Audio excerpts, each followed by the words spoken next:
So I have 7:01, so I believe I'd like to open the meeting right now. And just to let everyone know that's with us tonight, that we are recording this meeting over Zoom.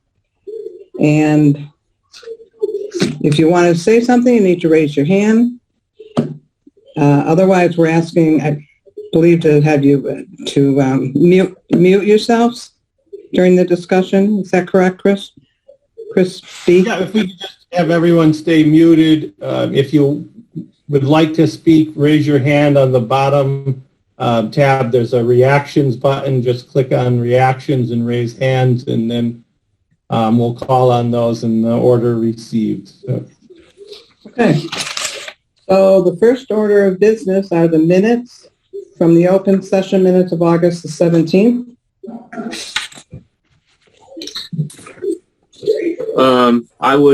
I'd make a motion, Sean Renier, make a motion to accept the minutes as written for August 17th.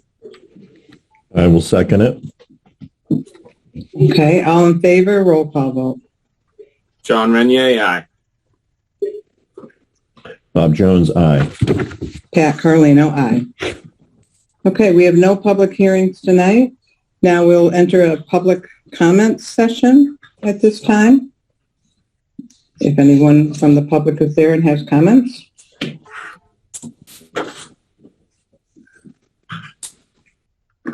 Just going to give everybody a second, but I don't see any hands up yet. Okay.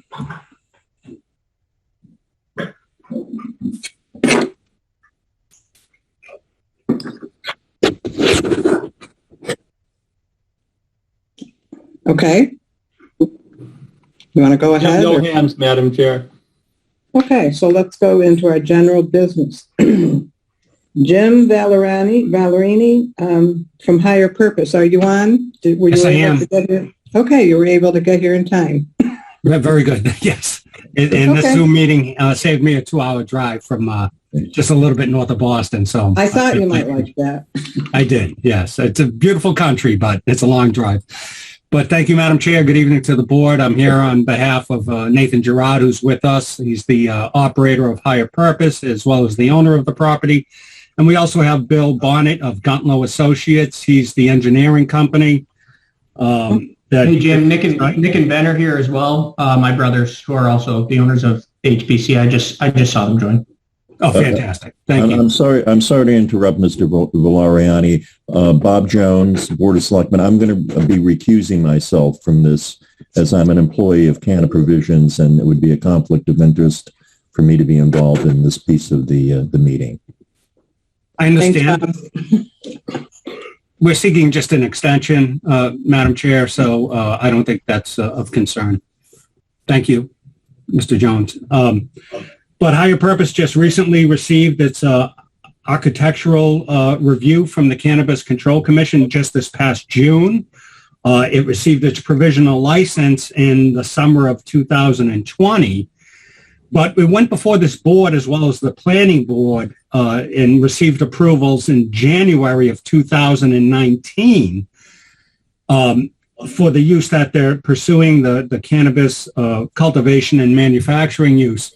Now, with many cities and towns, your special permits lapse in 1 year unless a substantial use has occurred or good cause is shown. We believe we have good cause given the delays with the Cannabis Commission. The company has done everything it can to pursue its permits. Mr. Bonnet of Guntlow went in front of the planning board a couple weeks ago and received their review and approval for some minor modifications to the site plan where we just showed some updated mechanical unit and waste bin drawings and loading areas. Nothing that changed the site plan in a significant way, and we added a couple of handicap parking spaces. So what we're seeking tonight is just this board's affirmation that good cause has been established by, the time frame. The Cannabis Control Commission is very difficult to pin down with their permitting. It can take 12 to 24 months to get all the permits they need. So Nate has been working at that, and we just want everything papered and on the record. He's about to pull a building permit, I believe. So we needed Okay. to get this confirmed. So we seek a 1-year extension on the special permit. 1 year, that's what I want. Okay. So I'll just briefly read what the planning board sent us. Thank you. Okay. The amendments to site plan are new trash compactor, new 12 by 12 concrete pad for CO2 tank, new generator pad, new concrete foundation for shed, equipment pad for cooling towers, sewer line, manhole, and new transformer on 10 by 10 concrete pad. There was a brief discussion regarding areas of floodplains, buffer zones, and net change of lot coverage in impervious area. Also discussed the definition of a major change and a minor change. Member Bloom moved the board recommend approval of the site plan modifications submitted on May 28, 2021 to the selectmen. Member Carlino seconded. Planning board voted 5-0 in favor. And now you've turned it over to us. Sean, do you have any questions or? I'm just wondering, were you guys able to make any progress, or were you kind of completely held up by the Cannabis Control Commission? This is Nate speaking, the owner of the building and the head CEO of the Higher Purpose. So we did make some progress. We initially got a building permit to do the deconstruction of the building because we had to kind of expose steel work, do some stress tests on the concrete, figure out some PSI ratings and stuff of the building. So we did do all the deconstruction. We've been under the oversight of Commissioner Fitzgerald, and he's actually been working with us in our submission from our architects. So we did submit all the paperwork over to him, not last week, the week prior. He had a couple of questions, went back and forth with our engineering firm, and we're pretty much there. We did get architectural review, as mentioned by Jim, from the CCC. They kind of look at our engineering plans, and then they make some recommendations that they'd like to see changes, and we've gone back and forth with them. The problem, there's a lot of bureaucratic stuff that goes on, and we kind of just try to do everything, and it's a game of hurry up and wait. They want a response right away, and then they kind of come back with a long list of requirements. So to answer your question, yes, we've definitely started, but we're now in a position where we need the building permit to go any further. We're also in the queue with Eversource. As Patty mentioned, there was a change request by Bill and the group to the planning board for a new transformer pad. We do have to upgrade the power significantly at the building site. So we have been in the queue with Eversource. It's about an 8-month wait. We're about 6.5 months into that wait. So we're not going to let it delay us any further. And as far as it stands, we're hoping in a best case scenario with approvals from the building commission to be under construction second week in October. Okay. Great. No, I think I appreciate you guys coming, and looks like you got everything here's squared away. You have plenty of erosion control. Don't want that rain, any of this rain to wash anything down into the river there, but no, I'm satisfied, Patty. Okay.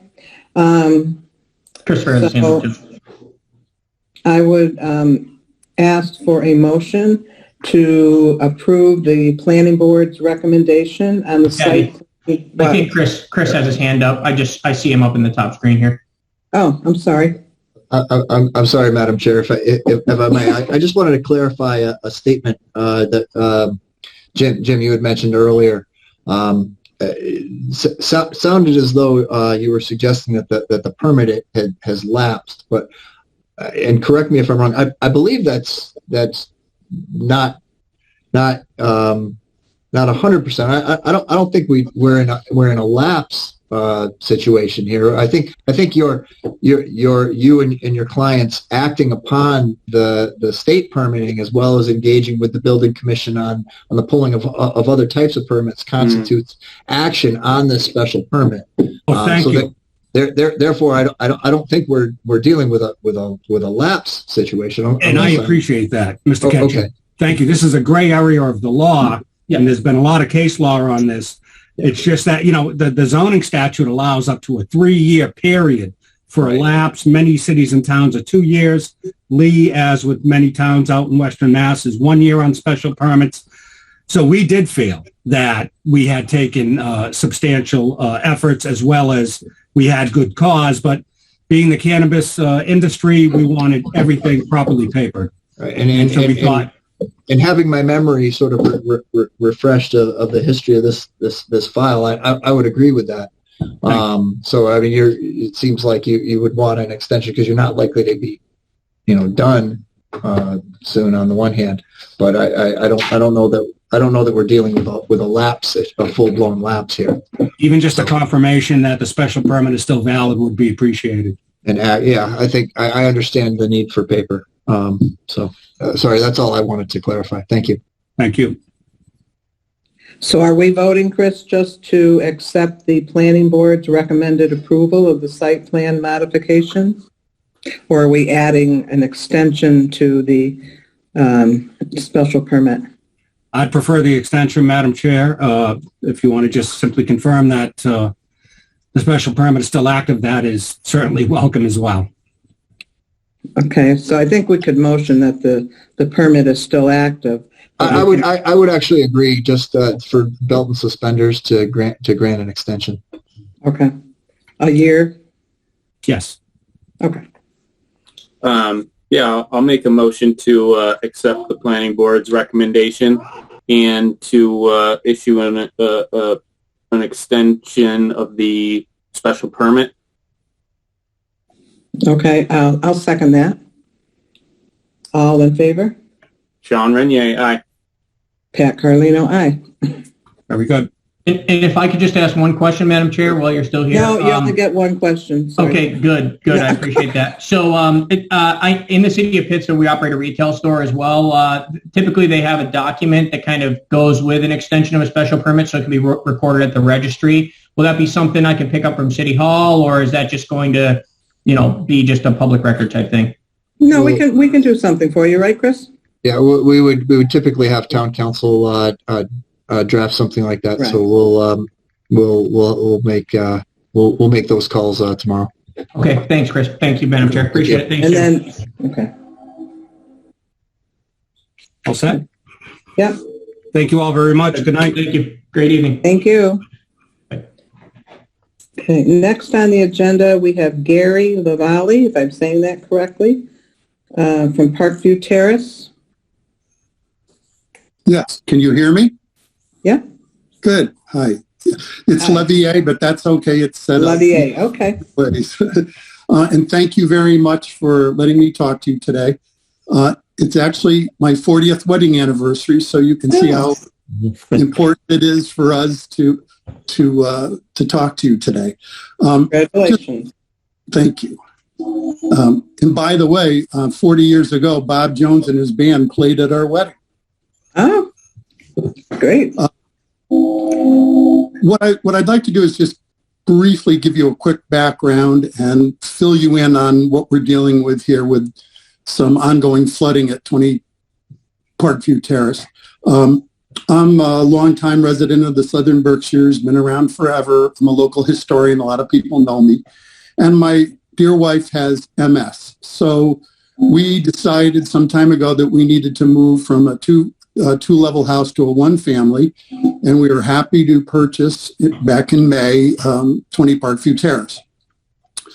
Then the rain started, and I was a little disturbed that our backyard started flooding.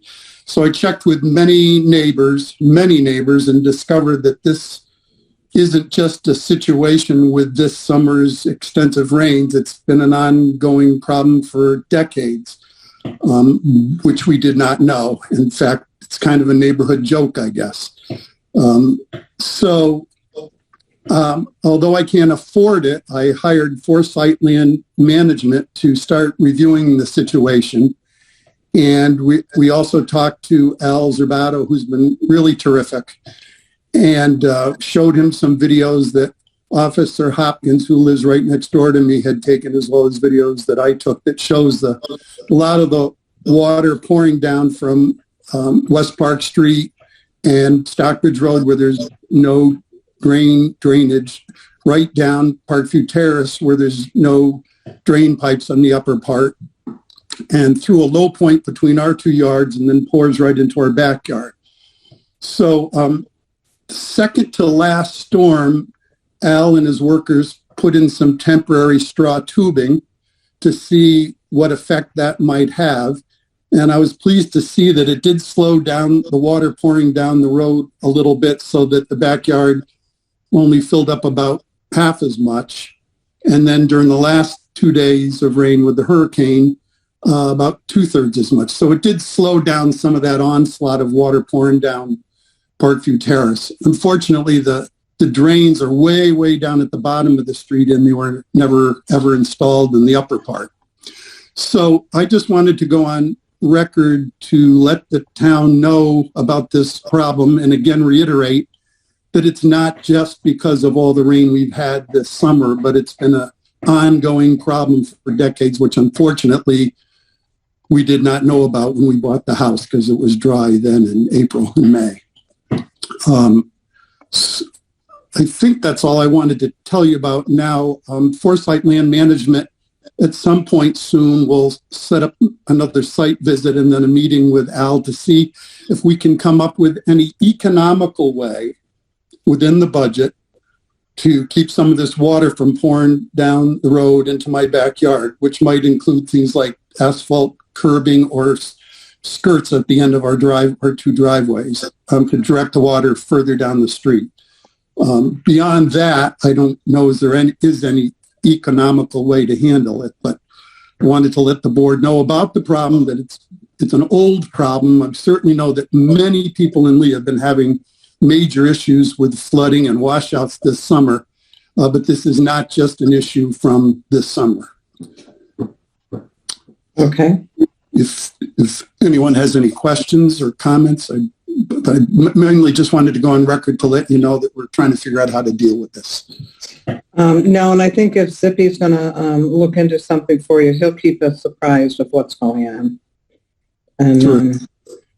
Going forward, hopefully we're done with the rain for this year. I hope so. I also worry because it gets deep enough, like up to my knees, and at its height, where it could be dangerous for if a little kid came by, and then the mosquitoes and larvae. It's just awful. And then compound that with the fact that this soil, I have a bit of a geology background, and I believe it's a highly compacted alluvial glacial deposit that just doesn't absorb the water. I wish it did. So it just sits there and slowly evaporates, but it never really soaks into the ground. So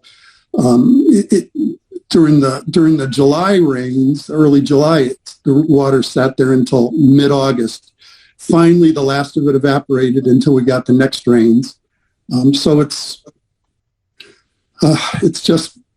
very upsetting, and just I wanted to thank you for listening and just let you know so we're on record that there's this problem. Okay. Sean, Bob? I think Chris has his hand raised. Madam Chair, I don't want to interrupt Sean or Bob, but Gary, this is Chris Ketchen. First off, I'm sorry to hear about this predicament, but I've got the Google map of Parkview Terrace up on my desktop.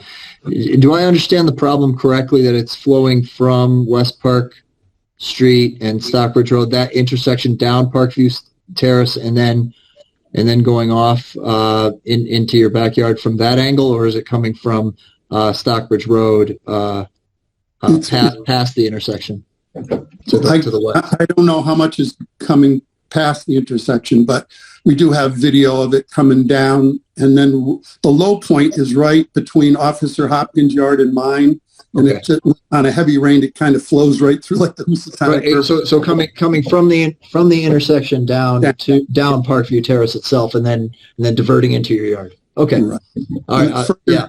Way further down the road, when newer houses were built, they installed storm drains, but there's none on the whole upper part. So Understood. Okay. That clarifies it for me. Thank you, Madam Chair.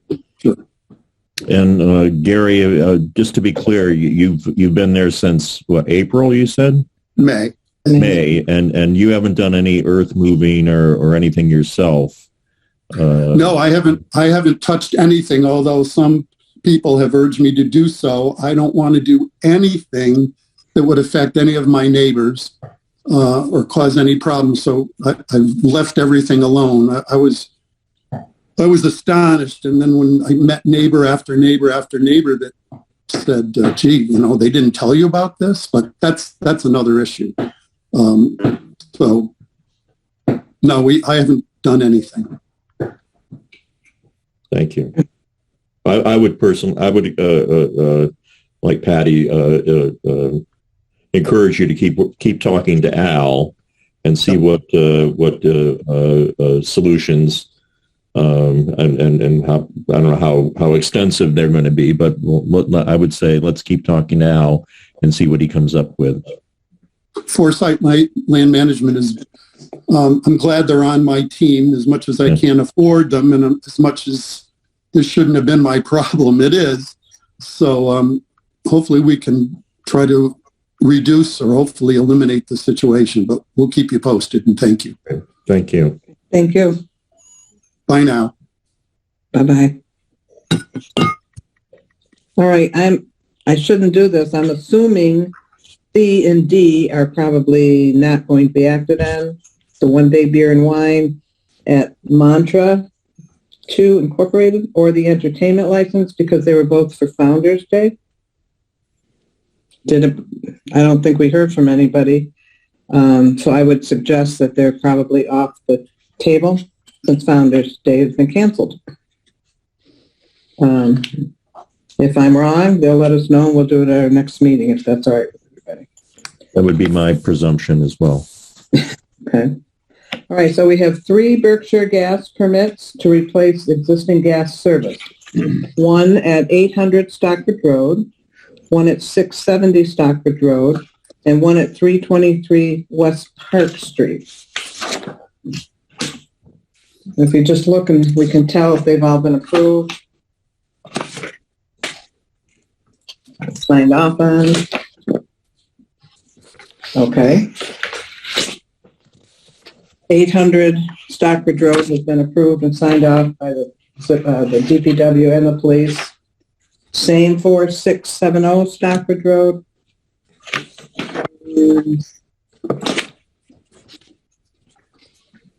Same for 323 West Park Street. You want to take these one at a time? And I think I'll make a motion that we accept, that we grant permission for all 3 Berkshire Gas permits. As read. Okay. Second. All in favor? Bob Jones, aye. John Renier, aye. Pat Carlino, aye. Okay. Okay. So next order of business is, the Federal Census Bureau. Has everybody got that information? Chris Britton sent it to us? Okay. I think this happens once every 10 years, Chris Britton? Am I sure? Am I right about that? Yeah, so every time there's a U.S. Census, the state goes through re-precincting. Since we only have the one precinct, all we're doing now is just voting to keep that the same. So we would just have our one voting places we always have. Basically, we can continue to do that because after the U.S. Census, our population and our registered voters still falls below the threshold that they would require us to do 2 precincts. So this vote would be basically just keeping things the way it is with our one voting location, which we can do since our population is only had a moderate fluctuation. We're still under the state's threshold for that. Okay. It does require all of our signatures. I think we're going to have to, during the week, stop in as soon as I know when Cindy's going to be back in the office, and unless she calls and wants to use our stamps. Otherwise, I think we all have to sign this, and we may have to sign the other stuff. I didn't look at it. But anyways, I would look for a motion to... I move that pursuant to MGL Chapter 54, Section 6, our town wishes to stay one precinct and hereby requests the Secretary of the Commonwealth to prepare a single precinct map on our behalf. I'll second it. Okay, all those in favor? Sean Renier, aye. Bob Jones, aye. Pat Carlino, aye. Okay. Okay, the next item is we have a notice of intent to make an appointment to the Lee Housing Authority.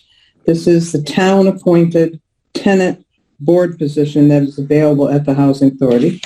And we have had an application from Marjorie Donovan at the facility who would like to serve on the board. And the Lee Housing Authority Director, Deborah Pedersini, notified us. So unless someone has some objection or some questions, I'd like to look for a motion to appoint Marjorie Donovan. I forget if it's a 3-year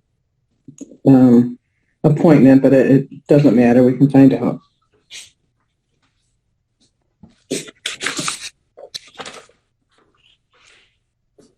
Yeah, I don't have any questions. No, we'll have it in the book. I'll move to accept the appointment of is it Marjorie J. Donovan, Yes. the town Lee Housing Authority? Yeah. I'll second it. All those in favor? Sean Renier, aye. Bob Jones, aye. Pat Carlino, aye. Next order of business, we also have an appointment to the Conservation Committee. We did receive a letter from Kathy Arnett at the Conservation Commission, and the Lee Conservation fully supports the application of Ms. Thomas for membership. She will be an asset to this board. Thank you. And we did get a little letter from Ms. Thomas giving us some background, and I, for one, am very happy to see a fairly new resident of Lee stepping up to help us out here. I don't know if anybody has any questions or... No, it seems like Tony has a good background. Interesting candidate for sure. Right. I'll make a motion to accept the appointment of is it Tony Thomas for the Conservation Commission. I'll second that. All in favor? Bob Jones, aye. Sean Renier, aye. Pat Carlino, aye. Okay.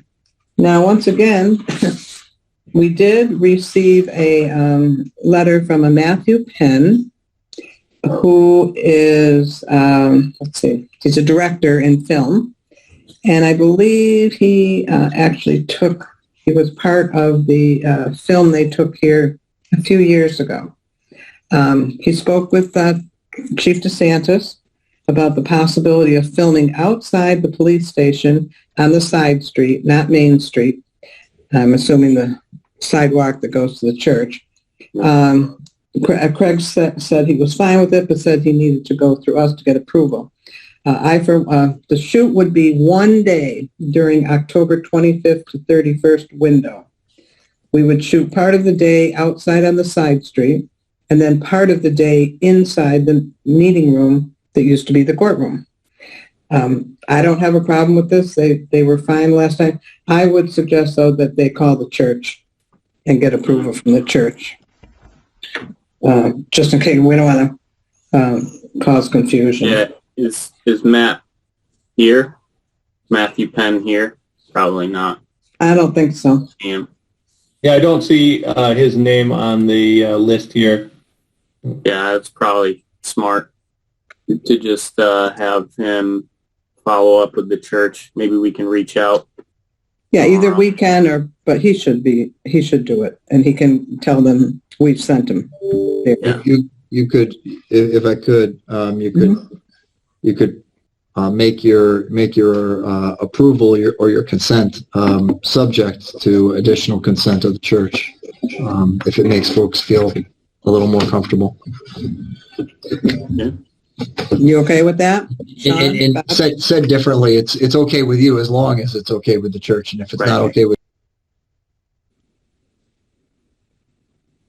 Okay. Right, yeah, I'd make a motion to approve the filming request made by Matthew Penn with the condition that he seek approval from the church as well. And I guess I would, I also would check with Cindy to see if she's got any meetings set up in the courtroom. If so, what days, so that we can work around them. I doubt it, but you never know. Yeah, I would amend my motion to include that he will have to reserve the day in the courtroom, Right. just like anyone else. Right. Bob? I'll second that. Okay. All those in favor? Sean Renier, aye. Bob Jones, aye. Pat Carlino, aye.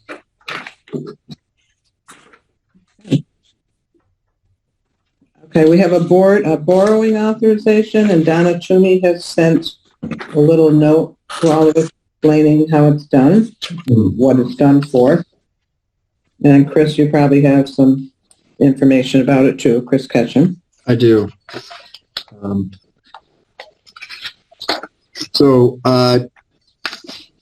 As certainly the selectmen and perhaps most of those in the audience are aware, at this most recent annual town meeting, the board sought and the town authorized a just over $1.1 million borrowing for equipment, specifically a fire apparatus and an ambulance.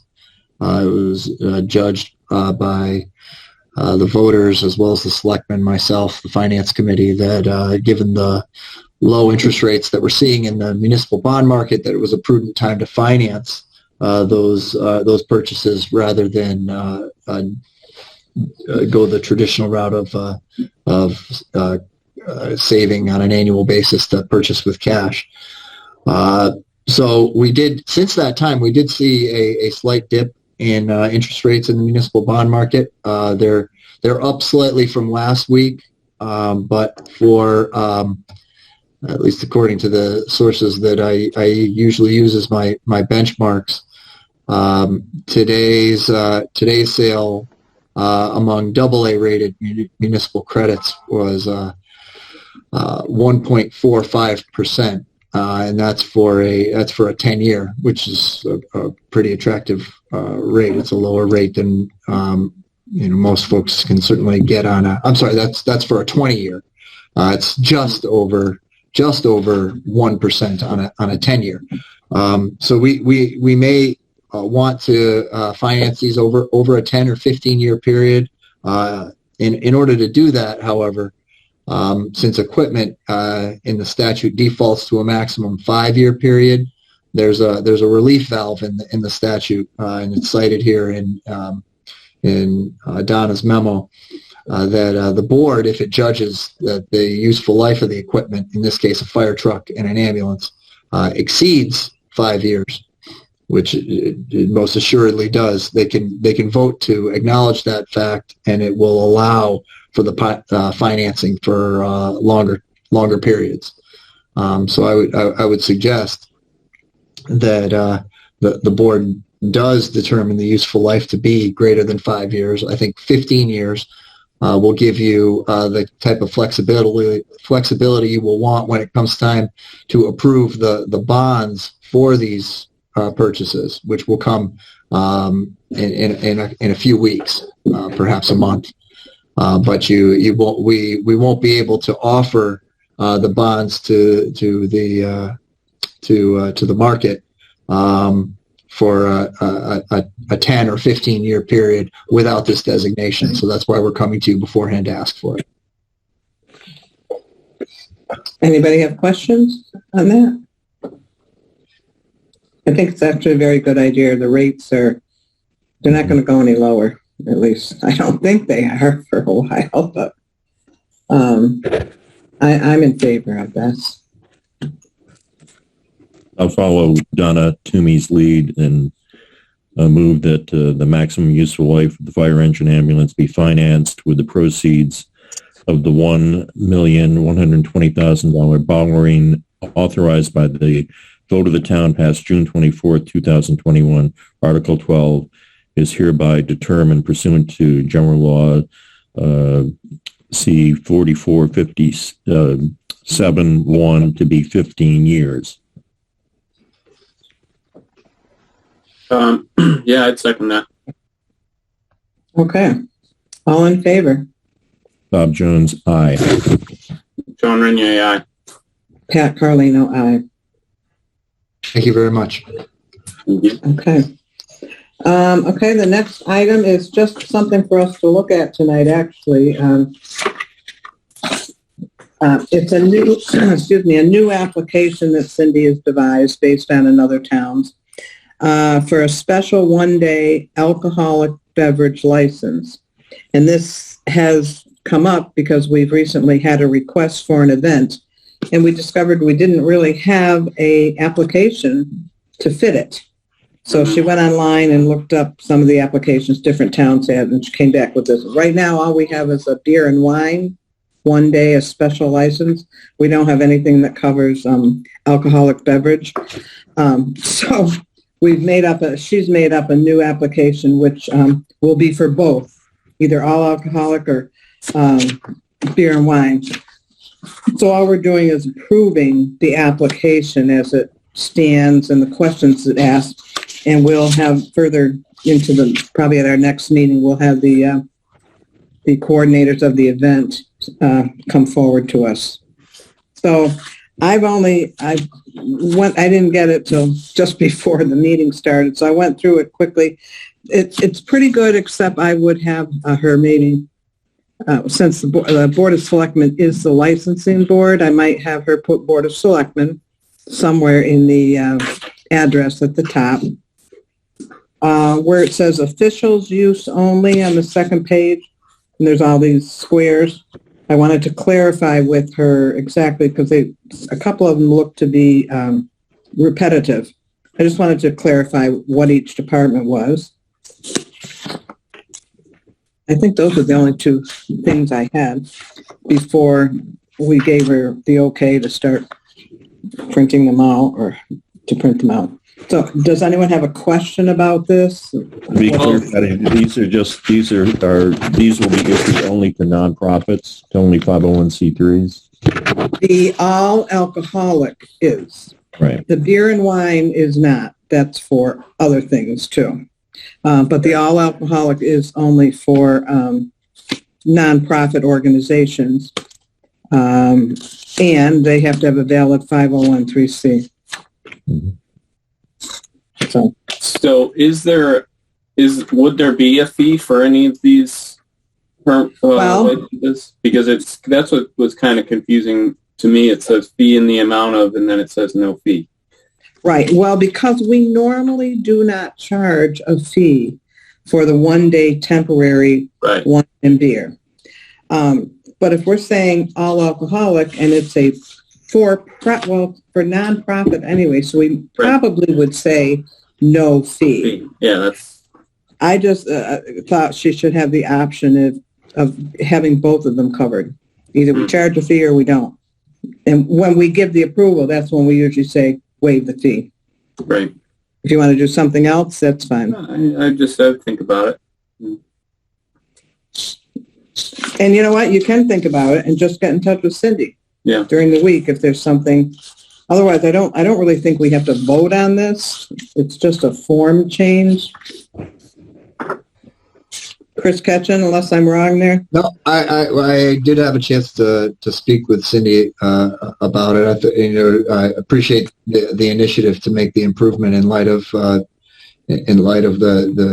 complication that came up with our other form. But I think she's really just soliciting feedback at this point. Yes. So anything you have, I know would be appreciated by her. Okay. So I'm going to give her a call, just tell her what I thought, and I would expect the two of you can call her at some point too. Yeah. Give her your thoughts on it. Absolutely.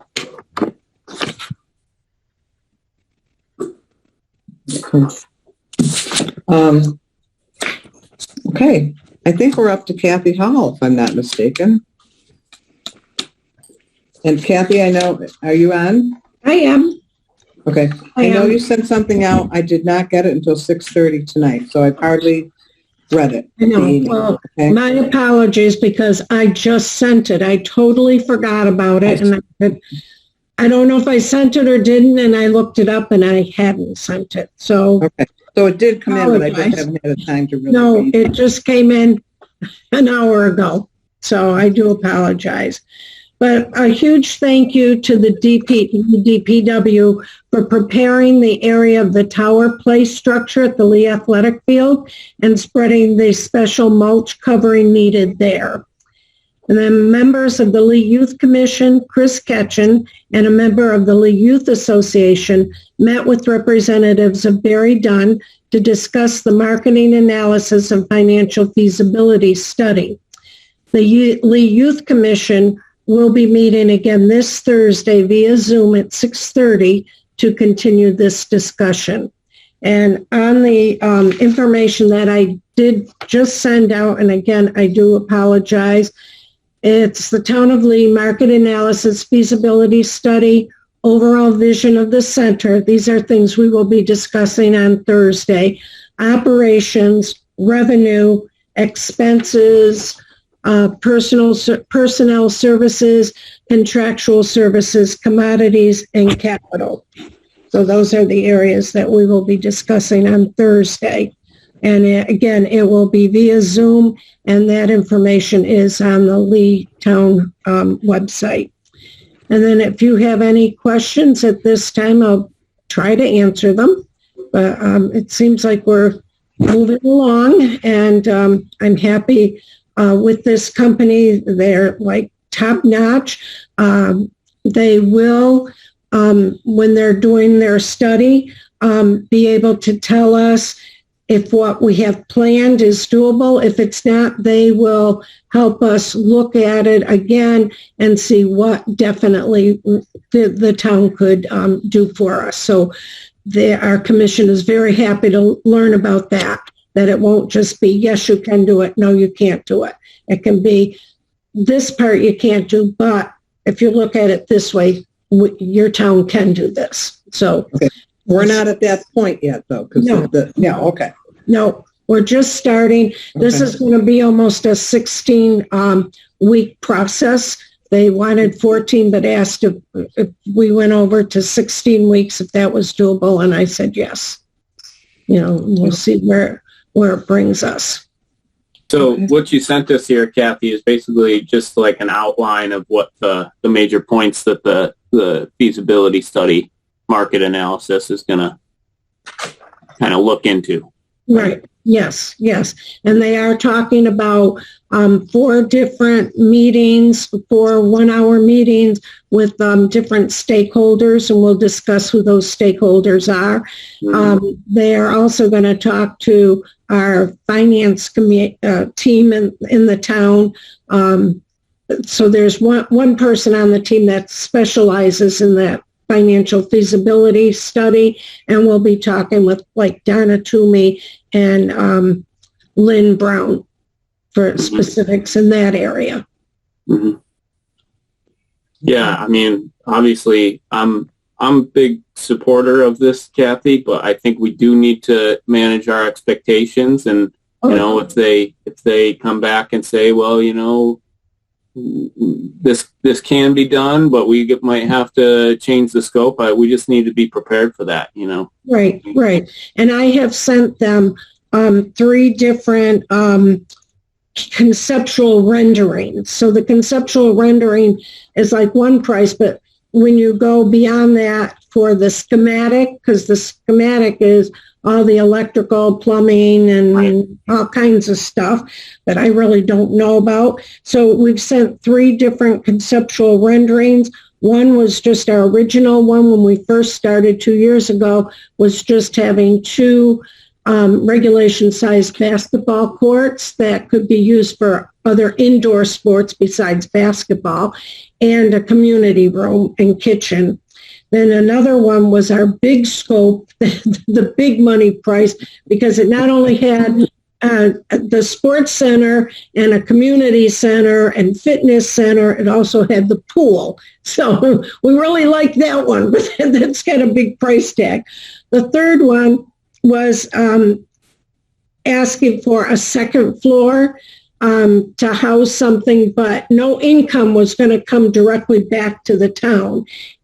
But nonetheless, we have added that structure as well to see what it would be. So, but that particular thing would be an additional $3.6 million, just conceptual. So it's, we want everybody to be represented, but as you say, we need to be realistic about these things. We can't be asking the town for $60 million for a center. Yeah.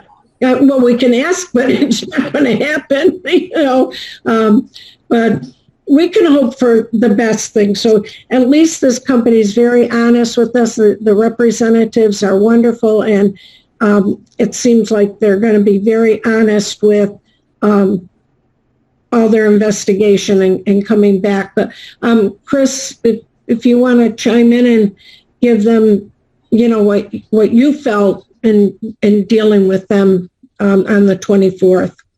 No, I thought it was a very positive opening meeting. I thought the representatives of Barry Dunn were equal parts, professional and successful in having accomplished plans of facilities in other jurisdictions on the one hand, but we're willing to be frank and direct on the other, and that's something that those of us who deal with lots of consultants in the municipal world don't always see. Usually, it tends to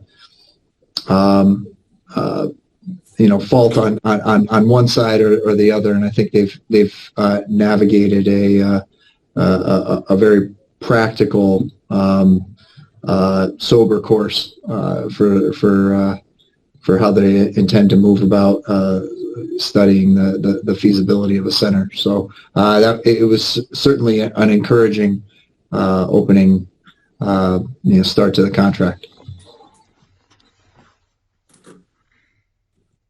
Thanks, Chris. Okay, you're all done, Kathy? Yep. Okay. Okay, So, Thank you. thank you. thanks. We have none under pending business. And then we jump to town administrator. Chris, I don't know if you want to jump in and just say about your revenue and expense reports. Well, I would say I do want to thank the board for having approved the first step in our upcoming bond offering. So I really appreciate that. I know that Treasurer Collector down at Toomey appreciates your support on that. This I think will set us up to maximize the advantages that are available to us in the bond market. And then, yes, per the agenda, the revenue expense reports are available in your office for public inspection. So. All right, so our next regular meeting is going to be September 21st, 2021 at 7, and I'm assuming it's going to be Zoom. Can I have a motion to adjourn? So moved. I'm sorry, I was going to say, Bob, unless you or Sean have something else you'd want to bring up. I don't know if you do. Okay. I think maybe I just wanted to touch on, I do see we had a huge outpouring of candidates for the search committee. Chris is going to be leaving us towards the end of the month, and so I'm encouraged by the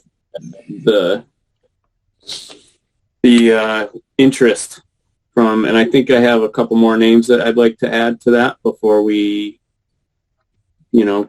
pick up that search committee. And if anybody else, maybe we can just put it out that still wants to inquire to be on that committee, they're welcome to do so. But that's really, I think that was really it for me. Okay. I'm going to ask, how will this work then? What's the deadline for the search committee for applicants? we don't really have a definite deadline. I was waiting to see what kind of responses we got. And so now we're up to, I believe it's 13 people that have responded. And I do know there's a couple more that I think called but didn't get on the list. So we want to give them the opportunity to get on the list. Then once we have that, I'm assuming by our next meeting on the 21st that we could, amongst the three of us, go through the list and start rating our choices, which then will be comparable. Will be added together, and it'll be chosen from first place to seventh place, and whoever however it adds up, 1, 2, 3, 4 will be the people that are on the search committee. And how many members are you thinking, Patty? I was thinking 7. I thought 5 in the beginning, but then I thought, you know what? I don't know, something like this. I think 7's a better number. I just think there's more people thinking, more suggestions, more diversification. And would we be doing this at a regular selectmen's meeting, or we have a special meeting? I think we would do it at a regular selectmen's meeting, but I was going to ask Chris about the process of how we rate. What can we rate them on our own and then meet together for a selectmen's meeting, or do we do the whole thing at a selectmen's meeting? Chris Ketchum, I'm sorry, I don't mean to put you on the spot, but No. I mean, this is pretty interesting. I mean, all I can really tell you and share with you is how I've seen or maybe had, experience seeing this done in the past. Mm-hmm. We've had everything from, I've seen everything from, each selectman gets, 2 or 3. It gets a little complicated with 3 selectmen and an odd number of total appointments. Somebody gets an extra appointment. That's certainly one option, or you could have an even number committee, which can be problematic down the road, especially if there's a tie at any point. But alternatively, in competitive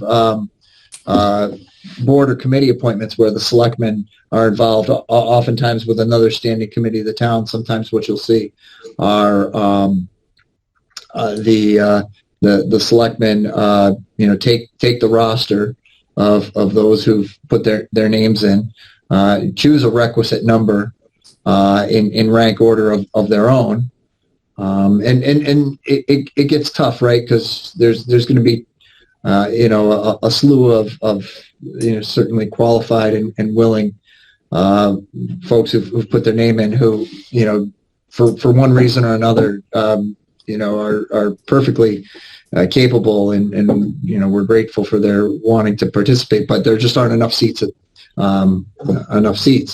So you rank 1 through 7. And you've got 3 selectmen in this case. So let's say the number is 7. So the highest score that a would-be candidate could get would be 21, right? If you give 7 points for if there's one person who's everyone's first choice, that person would get 7, 7, and 7, 21. And then of the universe of folks who are nominated on any one of your scorecards, you just go down and rank, and the 7 highest composite scores would be the 7 appointees to the committee, and then hopefully you would all, after having gone through that process, would unanimously endorse the membership of the committee based on your own process. That's one option, but there's other models out there. But certainly you would want to take the list as it existed before the meeting and consider it yourself, so that you come to the meeting prepared to put your slate of candidates forward in the order that you would prioritize them. But it's a tough decision. There's no way around it. I've found historically that that's probably a fair method that gives everyone equal weight and opportunity, but not necessarily something that you have to go with. There are other models that you could certainly consider. Sean and Bob, I'd asked you if you had any, feelings about doing it this way, or do you feel more adamant about a different way, or do you have any? I personally think that what Chris is saying, that makes sense to me. I mean, it's a great roster, quite frankly. Mm-hmm. And I think that we can come to agreements. Yeah, I thought it when he told me about it. So that sounded very fair. It sounded open, and he's right. There's probably some that was, I wanted him, I wanted her, Right. and he didn't make it. But so be it. I'm just pleased that we had so many people apply, and so many competent people apply. Exactly. Yeah, and if you don't end up making the search committee, no hard feelings, because there's a long list. Yeah. A lot of talent there. So can I assume that we're going to do it that way? I like it. Yeah, I like that ranked choice kind of thing. Yeah, it makes sense. All right, so I'll make sure that the list is complete after I talk to Cindy tomorrow, that we're not missing anybody that might have come in, and she wasn't in today, so, there might be something there. Yeah. And if so, I'll add that to the list and have her send it out to you. Great. And then maybe by the 21st, we can come back, on the 21st and kind of prepare what we're going to do and have it that night. Yeah, I think so. Is that all right with you, Bob? Yes, absolutely. Okay. Excellent. Okay. So, all right. So I'm up to motion to adjourn. So moved. Second, All those in favor? John Renier, aye. Bob Jones, aye. Pat Carlino, aye. Thank you. Thank you, Chris and Chris Britton. Thank you, everyone. Have a great night. You too. You too. Thanks.